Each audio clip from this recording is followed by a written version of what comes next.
To be great at anything, first we must be willing to try. And with each attempt comes the possibility of failure. However, with each failure comes the opportunity to learn and move ourselves closer to something approximating success. On this week's episode of the Infusion Breakdown Show, the Breakdown crew sat down amongst ourselves to discuss this topic and get to the root of why we fear failure so much. Let's see what we came up with. Before we get started on today's episode, I'd like to introduce to you our Black-owned Business of the Week, where we showcase quality Black-owned businesses for you to support every week. This week's business is the House of Consciousness right here in the heart of Norfolk, Virginia. The House of Consciousness is a bookstore, health emporium, venue, classroom, and an all-vegan restaurant.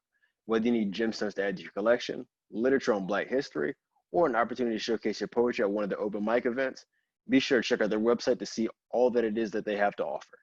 So the question we have for today, if we learn from our mistakes, why are we so afraid to make mistakes? Comment below, let us know. So for me, I really think the answer is fairly simple. Is for one, the question implies that we learn from our mistakes, and that's not a precondition of making one. And so with my experience of mistakes is failure fatigue. So you get tired of effing up over and over again. And it's even like you make a small adjustment and then it's still something you didn't take into account, and the end result still isn't the desired outcome. And that wears at you after a while. And then the consequences increase in severity as we get older and as we stay in the role that we're in for a longer period of time. So if you think the same thing we kind of talked about on a few episodes ago, I brought up the fact that the same mistakes you make when you're 18, they aren't as cute when you're 30 anymore. People are much more judgmental or harsher when it comes to dealing with those kind of things, particularly when you're dealing with other people in friendships and relationships. And then if it comes down to like even on a professional setting, so in your job, let's say with me for example, who I've recently taken a leadership role over the past 6 months, 8 months now, it's August. But the longer I'm in a project lead role, the more dire the consequences are if there's a mess up on my part. Like I feel like there's more expected of me, and rightfully so, because if I'm in a leadership position, I'm there for a reason. I'm there because I should be able to make those kind of calls. So when it's an oversight on my part and I don't see that, I do understand that, yeah, it was a mistake, but I understand that there's a certain amount of how hard we are on ourselves too. Like even outward people, that's one thing I feel like I fear mistakes more from myself than what other people might say about it, because I know that I was capable of better than that. I know that I could have potentially fixed that, or even though like with my experience and dealing with other people, more people are generally more forgiving, and they extend a compassion to us, unlike the kind we extend to ourselves, which is negligible most times. I got you. Des, you want to go? Or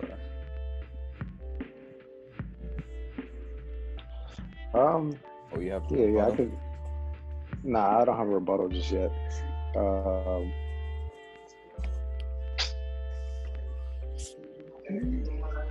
I think as simple as the question is, I think there's a bit of ambiguity with it as well. First and foremost, you have to identify what the mistake is, and like Bryan said, if you're not viewing something, or along the lines of what Bryan said, is if you're not seeing what you're doing as a mistake, then you're less likely to, one, learn from it, and then two, identify it as such. I think for me, the reason why I think we're afraid of making mistakes is I think everybody has some image of perfection in their minds. Like for me, that was the biggest thing. I was kind of afraid to make mistakes because, one, I thought I would be chastised, and two, I was really, really chasing perfection. So I was very, very prideful and didn't want to admit when I was wrong. So if I'm not willing to admit when I'm wrong, then of course I'm not presenting an opportunity for me to learn from it. So I think it's as simple as that. But like I said before, though, the ambiguity with the question is like, if you tie this to, your relationships or even your jobs, sometimes making that mistake over and over again has to present that failure fatigue, because before you actually make the change, because I think there is these false notions within relationships and jobs that if you quit because, things are too hard or they're not truly benefiting you right then and there, then you're kind of like a sucker, or you can't stay through the tough times, instead of realizing that, cycles will always happen.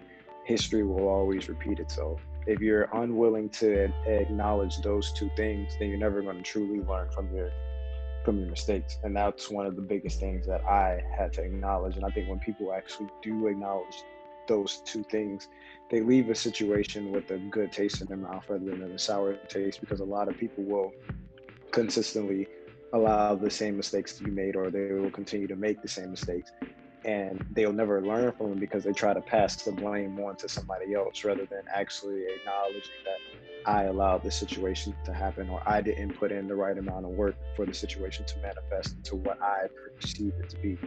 And I think until you can actually look at all of those things as one concoction of, difficulties, because it is difficult to, actually look yourself in the mirror and say, I am the issue and not the other person. Or you could be the issue in coordination or conjunction with the other person. Until people are willing to expand their minds and actually look at that stuff for what it is, I think you're always going to have, people who are afraid to view things as mistakes. And because of that, that rose color lens that they're looking through life from, it's not plausible for them. But Brian, Josh, what was that reaction for? You kind of guessed what I was going to say? No, I was actually going down those same lines where you said it was about trying to be perfect. Basically, I had something like that. But what I was going to say is I believe this answer is really different for everyone. But I think a part of it is people not wanting other people to see their mistakes because it can be embarrassing, to say the least. Like it's kind of like not wanting you to. It's kind of like not wanting people to see you trip over your feet in public, or not wanting people to know you were played in a relationship, something like that. But it's not always the embarrassment from other people. Some people feel like they embarrass themselves when they make stupid mistakes. I know when I was in high school, and every time I would get an answer wrong in a test that I knew I should have gotten right, I would feel embarrassed myself after I would get the test back. Like, damn, I should have got that right. Like, what the fuck is wrong with me? I feel embarrassed by myself. So it's not always about other people. You can feel embarrassed to yourself too. So that's why I say it's a part of. So that's why I say a part of it is people being afraid of the embarrassment that comes with the mistake. And then another answer to the question I would say is because, like Desmond said, some people are obsessed with being perfect, because being afraid to make a mistake basically goes with being afraid to take a chance. And when you're afraid to make any mistake or take any chance, you're really scared to mess up who you are, really. So the reason I never fully committed to basketball in high school is because I was always afraid to make a mistake, and I never had that, and I felt like I never had that support I felt I needed to give me the actual confidence to prevail over that. And I wanted to be perfect in a way that made me think so much during the game, which caused me to fear actually taking chances. So that's why I say a part of it, it's some people being obsessed with being perfect, just like Des said, in their idea their idea of perfect when it comes to being afraid to make a mistake. And then really the last part to the question I would say is people don't always learn from their mistakes, kind of what you guys are really saying, at least not after the first time anyway. That's usually because they're conflicted due to a variety of reasons, like Des mentioned it, like if it's something from the past history, or that's just something they learned growing up, really. And if someone doesn't know how to learn from their mistakes, it's probably best that they're afraid to make that mistake, I feel, because then they'll be more than likely less willing to take those same chances in the future, if you know what I mean. And those mistakes could lead to you dying, you being in debt, or even ended up in jail. So yeah. I think a large part of the reason why people don't learn from their mistakes is their refusal to admit or reject victimhood. So a lot of people assume that when something bad happens, it's because of some external force. And kind of like what Desmond was saying earlier, you could be the perpetrator in the situation just as well as the co-conspirator with the other person. There's always things for someone like myself that is very self-critical, despite how much of the situation weighs on the other party. I still feel like there's something else I could have done. Maybe I knew better than dealing with that person, or maybe I shouldn't have volunteer for this particular opportunity or anything like that. It's just because I feel like I can't control that. I can't control what somebody else does, but I can control what I do. And just being somebody that's really internally motivated, I've always felt more intense pressure from myself than other people. Like embarrassment in front of others really isn't a thing. Like Josh, you've seen it firsthand. We went to the Mexican restaurant and I had tripped over the ramp and fell backwards, fell on my ass. Yeah. And I laughed at that. Like I find something like that genuinely hilarious. I don't care about that. What I do care about is when I know that I was capable of greater than something and then I end up disappointing myself. Because that's something you have to live with. You can't escape that. You can escape other people. Like you can stop listening to them. You can talk back to them. You can, leave the situation, but with yourself, that's something you live with. And so it's like the constant ideal of the ideal of the ideal. Like I know who I am. I know who I could have been. And when I fall short of that, it doesn't feel good. You really have to put that into perspective and realize that that's what you're working towards. The ideal isn't something that you have to be constantly. And that's kind of like the perfectionist mindset, to realizing that is, it's okay to aim for perfection, but it's not feasible for us to be capable of that or capable of exerting ourselves to that magnitude at all times. I'll get there. Find it. Josh, so what you were saying about external versus internal motivation, you were saying that your pressure was more so for outside people because you were afraid to make mistakes. For the example of when you were playing basketball, is that still the case? No, I learned that now. It's more of that internal embarrassment now. The internal, like, I feel more about myself. Like I don't care. Like if I was there's some moments where I'll be like, oh damn, I should have done that. I hope nobody's like saw what I did. You know what I mean? Because like I don't know how many times this summer I've left my drink on the top of my car, got into the car, started the car, drove backwards, and now I'm like, what the? Oh shit!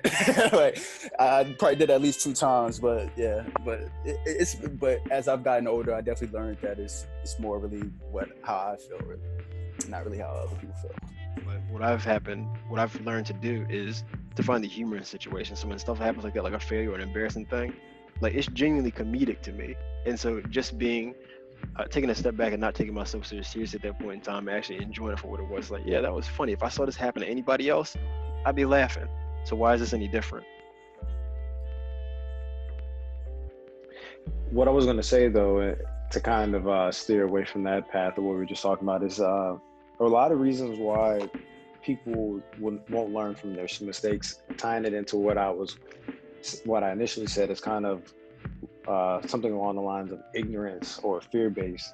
And what I put down was failure, or the thought of failure, is oftentimes blown out of proportion to where we're trying to have these preconceived notions of how people are going to react to our failures or what failure is going to look like, instead of realizing that, your situation is oftentimes never going to go the way you imagine it. Like even if there's success, you can have a manifestation of it and it'll look ideally to what you would have thought it would have looked like. But of course there was the failures before it got to that level of success. So I think when people look at learning from mistakes, or even trying to just do things in general, kind of like what you said with basketball, because I was the same way.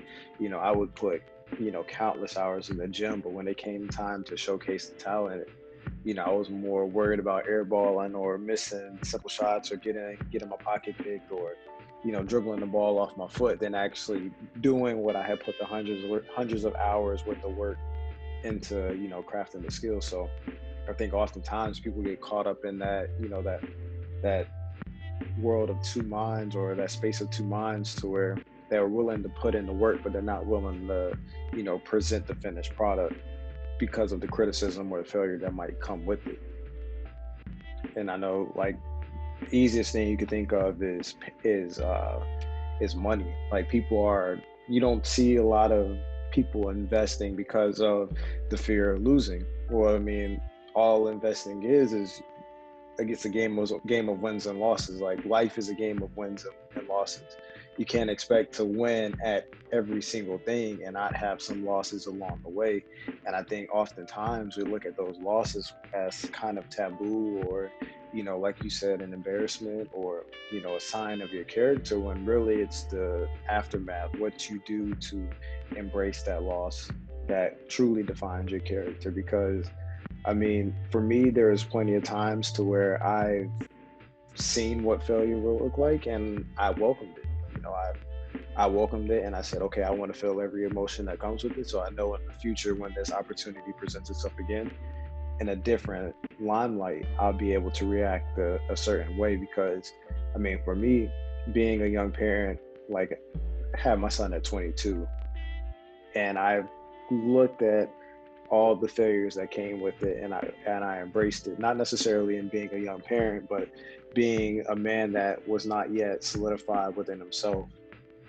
And I kind of embraced all that emotion that came with it, and I learned from it, and then I created and I manifested what I wanted my young parenthood to look like, rather than what I wanted to allow to consume me, and not allow my vision to manifest. Because at the end of the day, yeah, it hurts you, but it hurts the people around you even more, because oftentimes, like, people know your capabilities, but they can't pull that capability out of you. They can't force you, to put hundreds of hours into the gym. They can't force you to study. They can't force you to put in the time to be, the best you, but they know you have the capability to do it. And that's always going to hurt them more, because when you don't ever reach your potential, then there's like, dang, well, I could have said this, I could have said that. It becomes a game of, just shoulda, coulda, woulda, instead of actually doing, just being a doer of things. That's why my Instagram bio is just simple, doer of things, because I'm not afraid to fail at this point. Like, I've gone through the muck, and I've had a lot of fear based off of whether it be debt or being a young parent, or, career opportunities, or passing up on certain things, certain people, certain experiences, and just realize that when it's truly time, for me to manifest things, then that's what I'm gonna do best, because I know all it takes is the actual doing.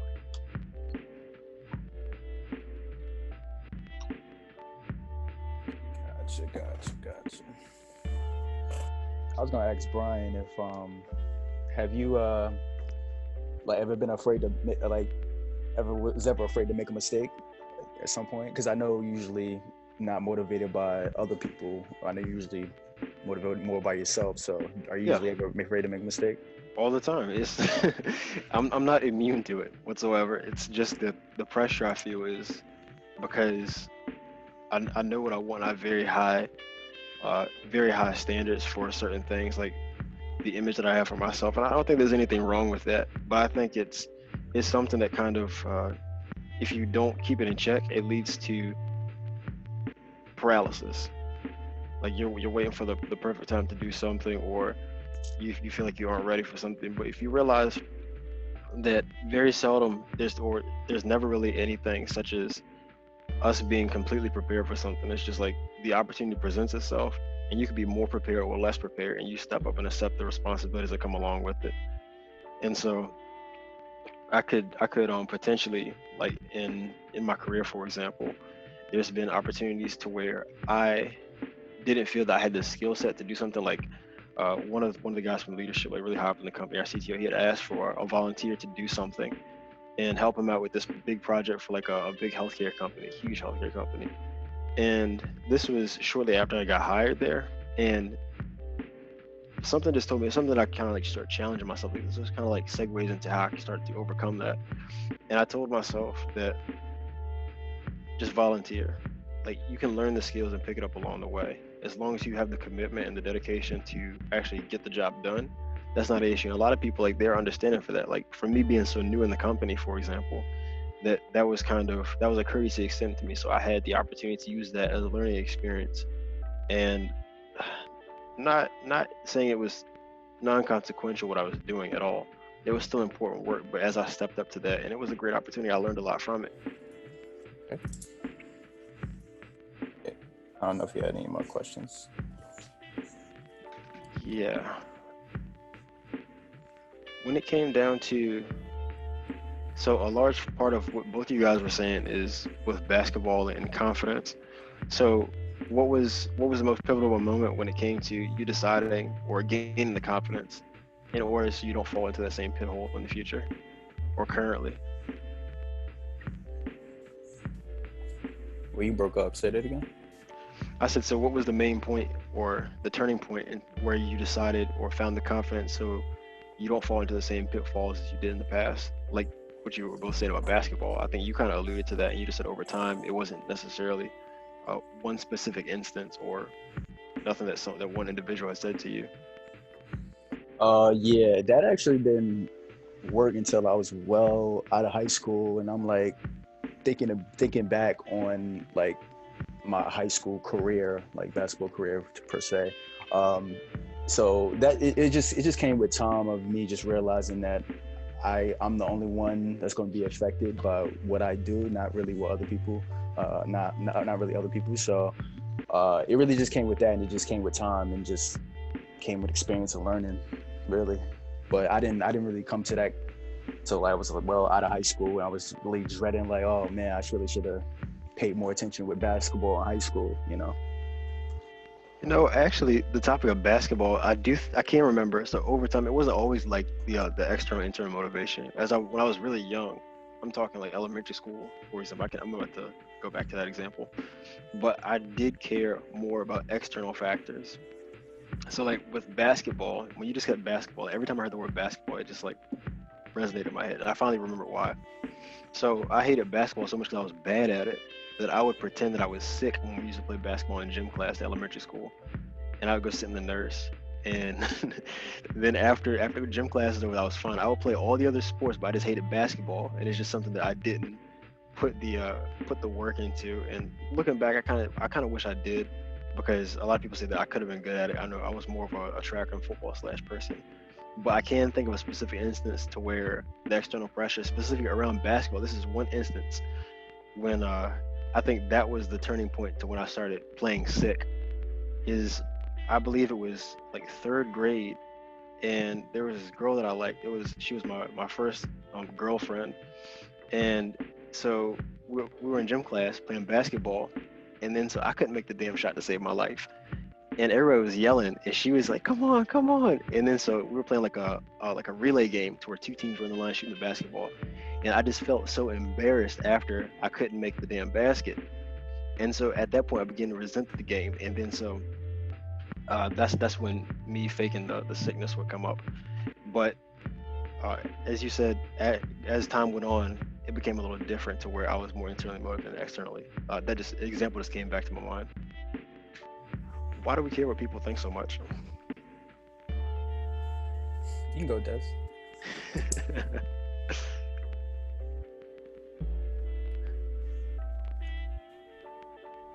I mean, if you just think back to school, man, everybody wanted to be the popular kid. Like, even if you didn't want to be the popular kid, you at least wanted to be known by your classmates. And part of being that known person was you were good at doing something, or you were funny, or whatever may be it. You were good at something to where it created an aura about you, and with that aura came acceptance. So I think that's part of the reason everybody wants to be appreciated. Everybody wants to be loved by someone. They just do it in the incorrect way at first because it's what you see. It's how you see it.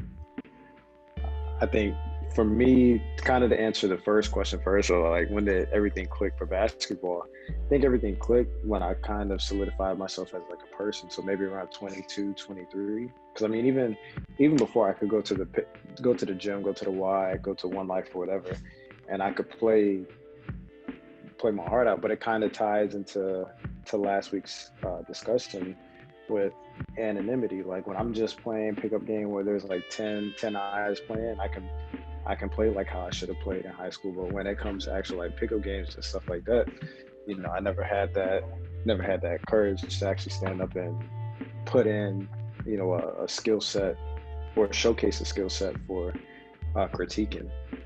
You know, it was something along the lines of that. And the second question? I think I answered the second question first. Why do we care what people think? I think it's all about just, that's what we see.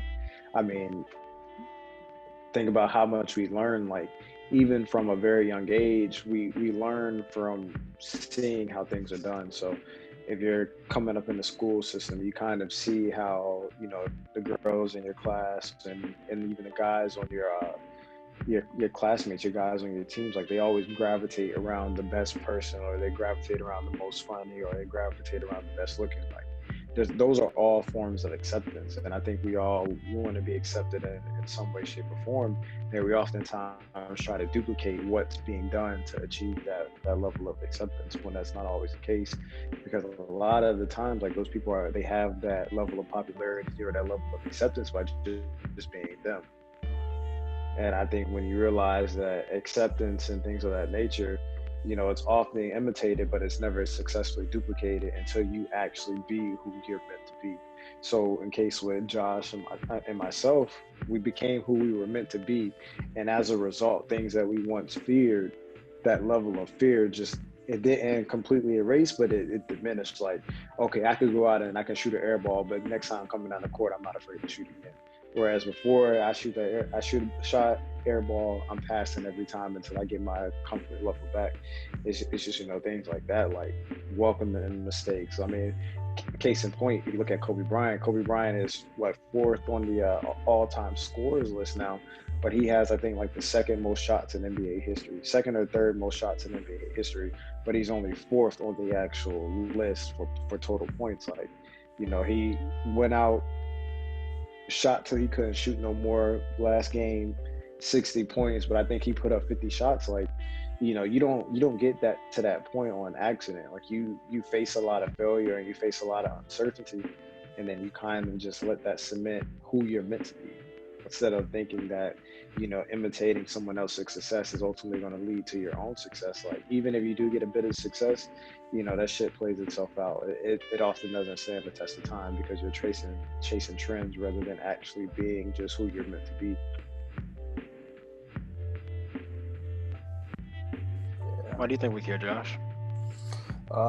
We're just too obsessed with people's opinions. Really going along the lines of what Desmond said, but yeah, especially what he said in high school. Like, we just want to be the popular cat. Like, we want to be idolized in some way from everyone, and want to be that guy to some degree. But yeah, we're just too obsessed with people's opinions, because that's what we really grew up on. Like, we just grew up on just feeling like, oh, okay. And then plus what social media has now, with the whole ego contest, with everybody always putting out on social media their best lives, like, you're gonna feel some type of way with that. So yeah, so people just obsessed with other people's opinions, and okay, the more people that tell me I look good, or what I feel looks good, then that's the best way. But yeah, we're just too obsessed with people's opinions. Get it? I think it's something even deeper to that, because the way I see life is a game of perception. And so there's certain benefits, and I think you guys kind of were alluding to this a little bit, to where there's certain privileges or benefits, like I was saying, when you're perceived a certain way. So I think that's what we're truly after. It's not just the external admiration for validation, which could be the case, but I think it's the stuff that comes along with it, the lifestyle. But yeah, that's why I said it's the imitation aspect. Like, a lot like this, the royalties that come with just doing and receiving and being successful is completely different. Like, if you get to those royalties by imitating, you're never going to truly appreciate it, because you're not going to be in the moment. You didn't know what you were expecting. You didn't know the end result in doing what you were intimidating. Whereas if you're like working your ass off to get to a point, it's bittersweet, because you've achieved that success and you constantly think about the amount of failures you've been through to get to that point. Whereas, you know, if you're playing basketball because that's what the girls like, and, you know, it gives you more guy friends and whatever, then a loss isn't going to bother you. Whereas somebody that's genuinely interested in basketball, like, they want that to be their lifelong dream of making it D1 and then playing overseas or even playing in the NBA. Like, when they lose, that shit hurts. Whether if you're imitating and you're just playing for the sake of the popularity that comes with it, you could care less about a loss. Like, that's just how it is. The failures and mistakes that come with imitating don't affect you the same way as someone who receives those same failures and mistakes, who is genuinely in love with what it is their craft is. So it wasn't necessarily like me not putting out the entire image is more or less that someone who's imitating isn't going to see that entire image, because with imitation, it's just that, like you're never going to truly know the amount of hard work that goes into something, because you're just following what somebody else is doing. There's no innovation with imitation. It's basically what I'm trying to say.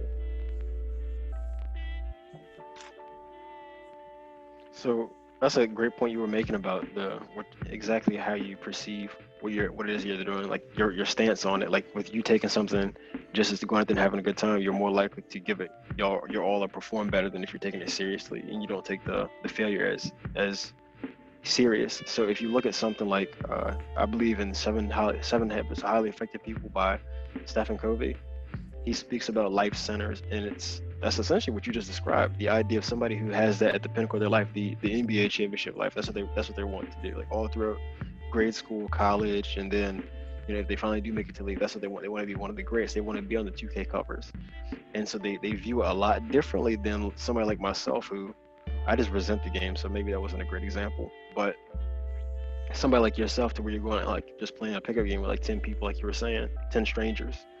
It's a whole different way that you perceive things.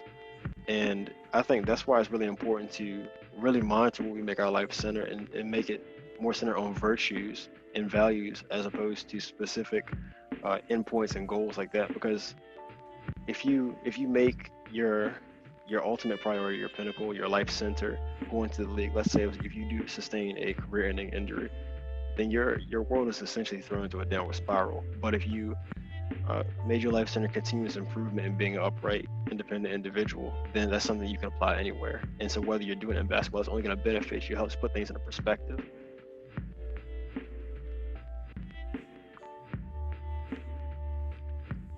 Gotcha. So is a person who's unafraid to make a mistake better than a person who's afraid to make a mistake?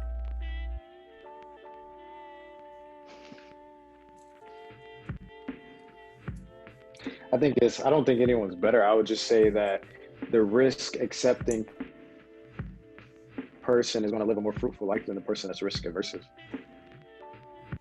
I think I took like when I first started at TCC in political science, we kind of looked at I don't think it was, and we were looking at people throughout history that were risk accepting versus risk adverse, and you had to accurately actually no, it was economics. It wasn't either one of those. It was economics, and it was a intro to microeconomics, and we were looking at leaders throughout history, and one of the things that we came to was, like, when you look at dictators, how they assume power, they're really, really risk accepting, because there's always that possibility that the people whom you eventually rule over, they're not going to accept you as a leader, or they're not going to be appreciative of your leader. That's a big risk you take, whether it's if you're voted into a presidential power, like in a democracy or whatever. It's very risky, but at the same time, it's a calculated risk. Whereas if you're if you're going into power as somebody who's a dictator or whatever, like there's you have to sway the hands in your direction, per se, through force, rather dialogue or propaganda or whatever. Like, you still use a bit of propaganda as a dictator or whatever, but that's after you've assumed power rather than beforehand. Because oftentimes, like, if you look at Hitler, for example, or any dictator, or any military coup per se, they've been viewed in a negative limelight far before they were ever viewed in a positive of some sort through their leadership. Whereas when you look at U.S. politics per se, it's always goody, like, how are you going to react to this? How are you going to react to that? Everything is very scripted per se. There's not a lot of risk involved. You just have to fit the script. I don't think that someone who accepts risk or the possibility of it is better than the person. This much the same way Desmond was saying. But I do think that they're a more integrated human being in the fact that they have come to terms with their humanity, and that they don't allow it to inhibit them from doing things anymore. Gotcha. Anything else you guys want to add? Got a question, Des? Yeah. One thing I wanted to add that I wrote down was the key resolve to the question we asked is if you don't have the ability to, sum up the bit of courage to make those mistakes, I think the best thing you could do is acquire a mentor, because what you're going to realize is even when you do sum up the courage, a mentor is going to get you over those humps or those hypotheticals that you can't mentally grasp just yet. So I think the best thing to do is, if you're playing from behind or if you're afraid to play at all, is find someone who's within the game who can give you insider view of what it's like. Because like I said before, nobody's ever going to be able to tell you what to do 100%. They can give you the tools to do what you need to do, but when it comes to applying, it's truly a test of your own knowledge and your own will and your own courage. So a case in point for me is like when it came to investing. Like, investing is something that I've told myself I wanted to do for the longest period of time, probably since I graduated high school. So we're coming up on like 8 years. I've been telling myself I wanted to invest, and I just took the leap of faith. Like I said, okay, this is what I want to do. I started it and I failed. And then I said, okay, I want to be profitable in investing. I just don't want to do it for the sake of doing it.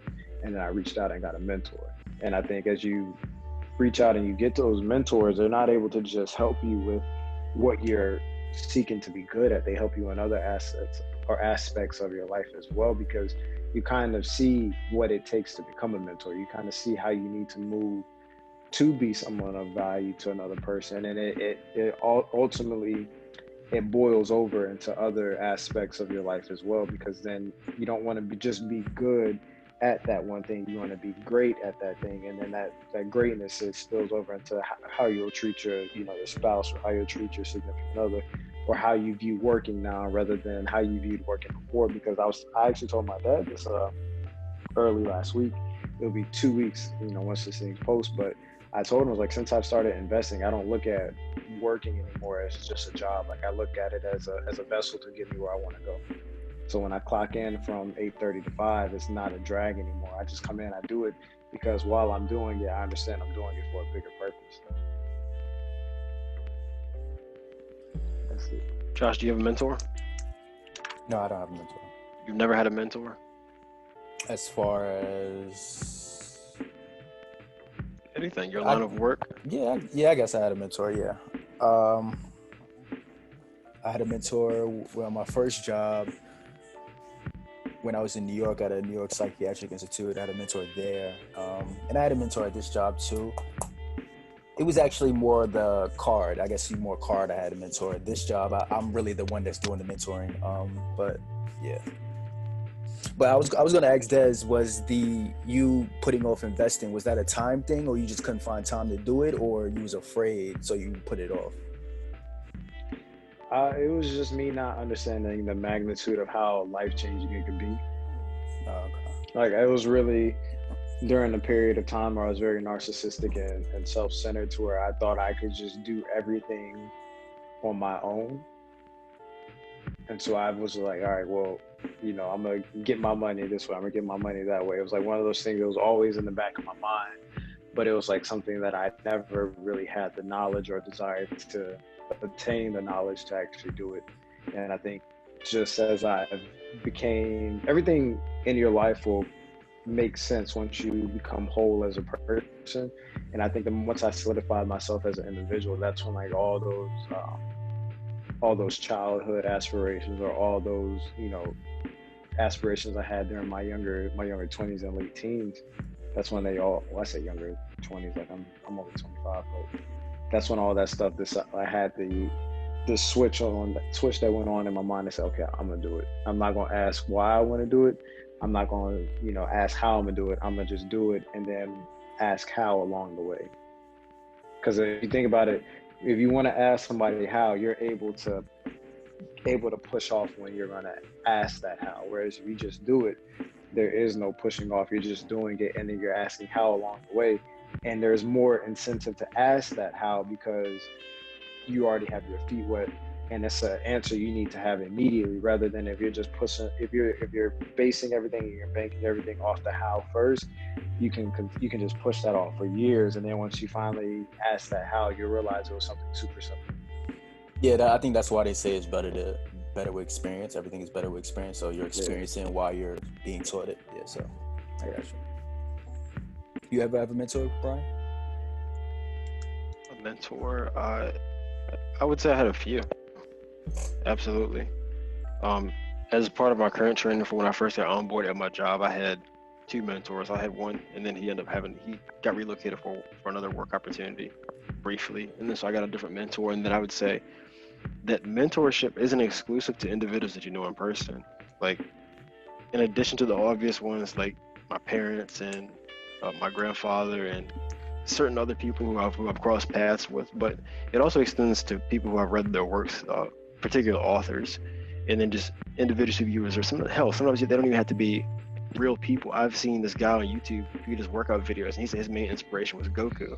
And it's just like, whatever, you're able to distill some piece of information that allows you to be better and get towards your goal, do it. I mean, mentorship and the possibility to learn things are constantly available to us. And like, even with you guys, I wouldn't say that there was either one of you who I was trying to mimic to a T or anything like that, but I mean, we are 3 very forward-thinking individuals, and we have a lot going on, a lot of great things that we're doing.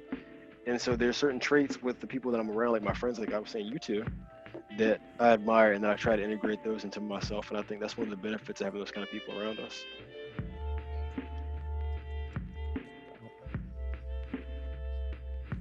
Anything else you want to add, Bryan? Des? Nah, I'm good, bro. All right. You got a book or album of the week for us? I said I was gonna have that, didn't I? I hope so. Okay. Hold on, let me check real quick, man. Oh, okay. Okay. This is what I'm. So it's not necessarily an album of the week, but it'll be a song.